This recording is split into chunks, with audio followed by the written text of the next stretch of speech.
Welcome dear students, আশা করি সবাই ভালো আছো। এডুকেশন হাব চ্যানেলের পক্ষ থেকে সবাইকে স্বাগতম। আজ ক্লাস 12-এর আমি একটা poem A sleep in the valley এই কবিতাটি তোমাদের আলোচনা করব। এবছর যারা পরীক্ষা দেবে তাদের ক্ষেত্রে এই কবিতাটা থেকে অবশ্যই কোয়েশ্চেন তোমাদের করতে হবে, সেগুলো আমি পরে আলোচনা করব। যাক, আমরা পড়ার মধ্যে যাই। পড়া ছিল a sleep in the valley, poet ছিল আর্থার রিম্বো। আর্থার রিম্বো একজন ফ্রেঞ্চ অর্থাৎ ফ্রান্স দেশের একজন কবি ছিল। তিনি কবিতা লিখেছিলেন 19th সেঞ্চুরিতে। এই যে এখানে যে এই পড়াটা যে আমরা নিচ্ছি আজ স্লিপ ইন দ্য ভ্যালি, এটাকে যদি বলা হয় টেক্সট টাইপ অর্থাৎ টাইপ কি টাইপ অফ দ্য পোয়েম, এটা হচ্ছে একটা আমাদের কাছে ইটালিয়ান সনেট। ইটালিয়ান সনেট কি না, দুটো স্তবকে ভাগ থাকে, 8 লাইন এবং 6 লাইন। তো ফার্স্ট 8 লাইনস যে থাকে সেটাকে আমরা বলি অক্টেভ, এবং নেক্সট যে 6 লাইন থাকে সেটাকে বলা হয় সেস্টেট, অর্থাৎ দুটো খণ্ডে বিভক্ত। তাহলে এটা এমসিকিউ থাকে। তার জন্য আমি তোমাদের বললাম না, স্লিপ ইন দ্য ভ্যালি হচ্ছে আমাদের একটা সনেট। কি sonnet? Type of the sonnet হচ্ছে ইটালিয়ান সনেট, দুটো খণ্ডে বিভক্ত। First 8 lines is called octave and next 6 lines are called sestet. So there are two types, two stanza in the poem A Sleep in the Valley. তা A Sleep in the Valley Arthur রিম্বোর লেখা। এটার যদি original title ছিল সেটা ছিল লে ডেমিয়ার লে ভেল, অর্থাৎ ফ্রান্স ভাষায় লেখা টাইটেলটা লে ডমিয়র লে ভেল, যেটাকে ইংরেজিতে ট্রান্সলেশন করে নেওয়া হয়েছে এ স্লিপ ইন দ্য ভ্যালি, অর্থাৎ একটা উপত্যকায় ঘুমন্ত অবস্থায়। এটাই ছিল বাংলা কবিতাটার নাম। কবিতাটা যদি আমরা বিষয়কে আলোচনা করতে যাই, আমরা কবিতার শুরুতেই দেখতে পাবো এক প্রাকৃতিক সৌন্দর্যে বেষ্টিত এক উপত্যকার ছবি। সেখানকার ন্যাচারাল সারাউন্ডিংসটা প্রথমে বর্ণনা করা হয়েছে, এবং তারপরে আমরা দেখতে পাচ্ছি এক ইয়াং তরুণ সৈনিক সেই ন্যাচারাল সারাউন্ডিংস প্রাকৃতিক দৃশ্যের মধ্যে শুয়ে থাকা। এবং যখন পড়তে পড়তে আমরা পাঠের শেষে যাব, অর্থাৎ সেস্টেড পাঠে, আমরা সেখানে দেখতে পাবো এক তরুণ সৈনিক tragic death in the world fair, অর্থাৎ একজন তরুণ সৈনিক যুদ্ধক্ষেত্রে তার মৃত্যুর ছবি আমরা দেখতে পাবো। অর্থাৎ we as a readers we understood the tragic death of the young soldier at the end of the poem. By how? Na it is happened by the bullets. ঠিক আছে, আমরা লাইন বাই লাইন পড়াটা সিনপসিসে যাই। A small green valley where a slow stream flows and leaves long strands of silver on the bright grass. দেখো শুরুতে কি বলা হচ্ছে না, এ স্মল গ্রিন ভ্যালি, একটা ছোট্ট সবুজ রঙের উপত্যকা যেখানে বয়ে চলেছে একটা ছোট্ট নদী। এ স্লো স্ট্রিম, স্ট্রিম মানে হচ্ছে এখানে river, a slow stream flows, একটা ছোট্ট নদী বয়ে চলেছে। and leaves long strands of silver on the bright grass, যেন সেই সবুজ ঘাসের মধ্যে একটা তন্তুকে এখানে ফেলে রাখা হয়েছে। অর্থাৎ এখানে সবুজ উপত্যকার মধ্যে যে নদীটা বয়ে চলেছে, সেই নদীটা বয়ে চলাটাকে যেন মনে হচ্ছে সবুজ ঘাসের মধ্যে কেউ একটা রূপালী রঙের ফিতাকে বিছিয়ে রেখেছে, অর্থাৎ দুপলি ফিতে যেন সেখানে নামানো আছে। এখানে নদীটাকে কম্পেয়ার করা হয়েছে। আমরা প্রথমে তার প্রাকৃতিক এক দৃশ্যের বর্ণনা পেলাম, natural beauty. From the mountain top stream the sun's rays, পাহাড়ের উপর থেকে সূর্য রশ্মি সেখানে কিরণ দিচ্ছে। They feel the hollow full of light, তারা সেই গর্তটাকে আলোয় পরিপূর্ণ করেছে। অর্থাৎ সেই সূর্যের আলো যেন সেই উপত্যকাটাকে আলোয় আলোকিত করেছে। এখানে কোশ্চেন হয়, who fills the light full of light, না the sunrays fills the hollow full of light. Next স্টেজে যাই। A soldier very young lies open mouth, একজন সৈন্য খুব তরুণ সৈন্য, লাইজ ওপেন মাউথ, সে হা করে শুয়ে আছে। ওপেন মাউথ অর্থাৎ মুখ খোলা অবস্থায়, অর্থাৎ সে হা করে সেই উপত্যকার মধ্যে শুয়ে আছে। A pillow made of fern beneath his head, তার মাথার তলায় ছিল একটা পিলো অর্থাৎ বালিশ, যেটা তৈরি ছিল কিসের, না made of fun.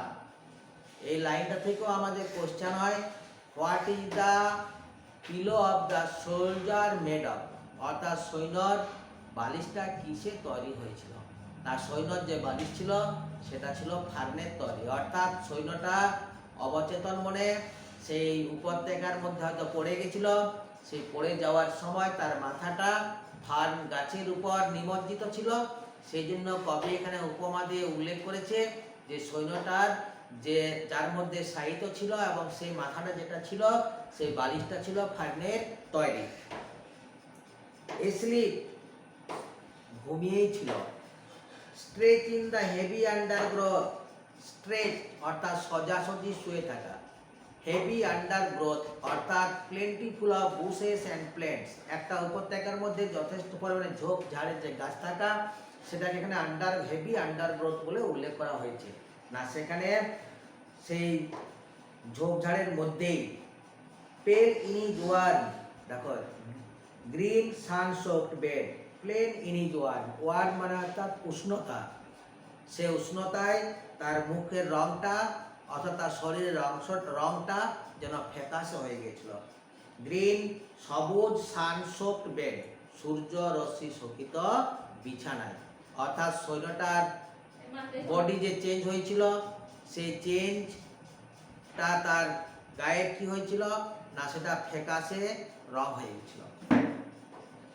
His feet among the flowers, তার পাগুলো ছিল ফুলের মধ্যে। হি স্লিপস, সে ঘুমিয়েছিল। His smile is like an infant gentle without guide, তার হাসিটা ছিল সদ্যজাতর মতো, শান্ত নিষ্পাপের মতো, অর্থাৎ একজন শিশুর যেমন হাসিটা হয় নিষ্পাপের মতো, তাদের হাসির মধ্যে কোনো পাপ থাকে না। এখানে সেই সৈন্যটার যে মুখ হাঁ করেছিল, যেটাকে কবি এখানে তুলনা করেছে যে তার জন্য সেই মুখের হাসিটা এক নিষ্পাপ শিশুর মতো সে হাসছিল।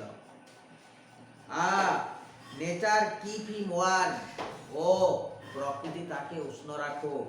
হি মে ক্যাচ কোল্ড, তার ঠান্ডা লেগে যেতে পারে।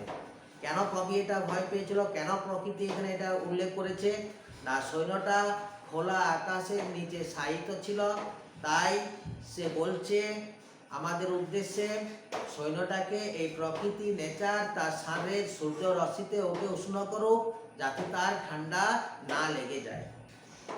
The humming insect do not disturb his rest, humming insect অর্থাৎ গুঞ্জরত পতঙ্গরা তার ঘুমের বিঘ্ন ঘটাতে পারেনি, অর্থাৎ বিশ্রামের রেস্ট অর্থাৎ যে সে চির নিদ্রায় নিদ্রিত, এখানে সেটাকেই উল্লেখ করা হয়েছে।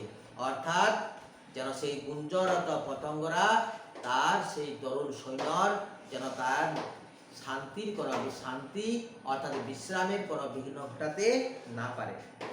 হি স্লিপস ইন সানলাইট, সে ঘুমিয়েছিল সূর্যের আলোতেই, অর্থাৎ খোলা আকাশের নিচে। One hand on his breast, একটা হাত তার বুকের উপর নামা ছিল। এট পিস, শান্তিতে, সে শান্তিতে চিরনিদ্রায় নিদ্রিত। In his side there are two red holes, তার পাশে ছিল দুদিকে দুটো লাল রঙের গর্ত।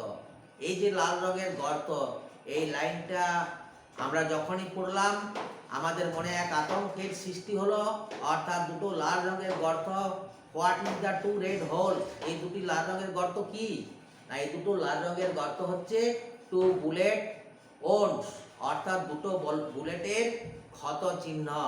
আমরা যখন কবিতার শেষ প্রান্তে গেলাম, শেষ লাইনে গেলাম, আমরা সত্যি এই পাঠকরা আমরা কি হলাম, আমরা পাঠকরা শিউরে উঠলাম। এক তরুণ সৈন্য কি হয়েছে, সে যুদ্ধক্ষেত্রে তার জীবনকে দান করেছে। দুটো বুলেটের চিহ্ন তাকে এই চিরনিদ্রায় শায়িত করেছে। আমরা কবিতার শেষে তাহলে আমরা জানলাম সেই যে উপত্যকায় যে সৈন্যটা শায়িত অবস্থায় ছিল, সে ছিল একজন যুদ্ধক্ষেত্রে সে তার দেশের জন্য প্রাণকে দান করেছিল, অর্থাৎ তার প্রাণ বলিদান হয়েছিল। অর্থাৎ এই যে কবিতাটা আমরা শেষ প্রান্তে যদি যাই, আমরা যদি একে পুঙ্খানুপুঙ্খ বিশ্লেষণ করি, এই যে যুদ্ধের যে ফিউটিলিটি অর্থাৎ বিভৎসতা, এক তরুণ সৈন্যকে তাকে জীবন থেকে বিচ্ছিন্ন করে দিল, তার ভবিষ্যতের আশা আকাঙ্ক্ষা আজ যেন সব বিলীন হয়ে গেল। কবিতার আরো কিছু আমরা উপমা পেয়েছি, এই যে হামিং ইনসেক্ট, গুঞ্জরত পতঙ্গরা তাকে তার বিশ্রামের বিঘ্ন ঘটাতে পারেনি। এখানে হামিং ইনসেক্টটাকে একটা উপমা করা হয়। আমরা জানি যখন আমাদের কোনো সজ্জন আত্মীয়কে আমরা শেষবারের মতন বিদায় জানাই, আমরা কি করি, আমরা তাকে ফানেরেল সং অর্থাৎ সেরকম একটা গান, অন্ত্যেষ্টিক্রিয়ার যে গান, সে গান গেয়ে গেয়ে আমরা তাকে শেষ বিদায়টা জানাই। অর্থাৎ এখানে হামিং ইনসেক্টে পতঙ্গদের গুঞ্জনকে কবি সেটাও হয়তো উল্লেখ করেছে। এবং তার পাগুলো ছিল ফুলের মধ্যে, এটা আমরা পড়েছি, feet are among the flowers. এখানে কি বোঝানো হচ্ছে না, আমরা শেষ বিদায়ের সময় কি করি, তাদের পায়ে আমরা ফুল অর্পণ করি, গলায় মালা অর্পণ করি। তাহলে এখানে সেই ফুলটাকে অর্পণ করাটাকে হয়তো আমরা সেই সৈন্যকে, সেই তরুণ সৈন্য যে চিরকালের জন্য আমাদের ছেড়ে চলে গেছে, সেই সৈন্যকে আমরা শেষবারের জন্য বিদায় হয়তো জানাচ্ছি। এটাই ছিল কবিতাটার মূল বিষয়বস্তু। আশা করি তোমাদের কবিতাটা ভালো লেগেছে, ভালো লাগবে। অবশ্যই তোমরা ভালো করে কবিতাটা পড়ো এবং আমার চ্যানেলটা যারা সাবস্ক্রাইব করেছো সবাইকে আমার তরফ অর্থাৎ এডুকেশন হাব থেকে অনেক অনেক ধন্যবাদ, ভালোবাসা। এখনও যারা চ্যানেলটা সাবস্ক্রাইব না করে থাকো অবশ্যই আমার এই চ্যানেলটা সাবস্ক্রাইব করো এবং নোটিফিকেশনের বাটনটাকে অন রাখো, যাতে সমস্ত ভিডিওগুলো তোমার কাছে পৌঁছে যাওয়ার জন্য। সবাইকে ধন্যবাদ।